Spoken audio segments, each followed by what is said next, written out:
दोस्तों, राधे राधे। एक राजा थे, वह सत्पुरुष थे, सत्संगी थे। किसी दिन एक संत से उनकी बात हो रही थी।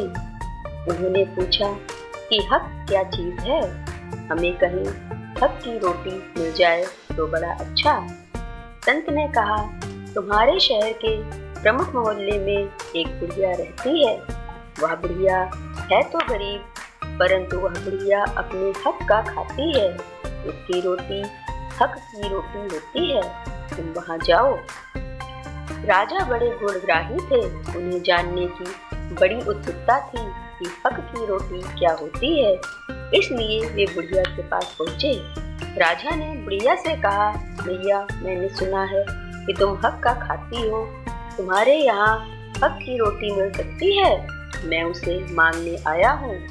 हक की रोटी मांगने आया हूँ, जिसे खाकर मैं पवित्र हो जाऊं। बुढ़िया ने कहा, बेटा, एक रोटी मेरे पास है, परंतु वह आधी हक की है और आधी बेहक की। पूरे हक की रोटी आज नहीं है। राजा ने पूछा, पूरे हक की रोटी और आधे हक की रोटी का क्या मतलब है? तब बुढ़िया ने उत्तर दिया, मैं सूत काट कर उसे बेचती हूँ। इससे मैं समझती हूँ कि वह मेरे हक का है। अपनी मेहनत की कमाई रहती है। किसी दूसरे पर किसी प्रकार का कोई बोझ ना डालकर अपनी मेहनत से पैसा कमाकर मैं खाती हूँ और मेरा काम चलता है। एक दिन एक जुलूस जा रहा था।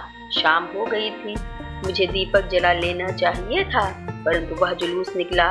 उसमें मशालें थी। उन मशालों की रोशनी यहाँ पड़ रही थी, इसलिए मैंने दिया जलाया नहीं और उसी रोशनी में मैंने सूत काट लिया। जितना सूत मैंने उस रोशनी में काटा, उतना मेरे हक का नहीं, वह बेहक का है। तब राजा की समझ में आ गया कि हक की चीज क्या होती है। दोस्तों, ऐसी और कहानियां सुनने के लिए मेरे YouTube चैनल को सब्सक्राइब करें। धन्यवाद।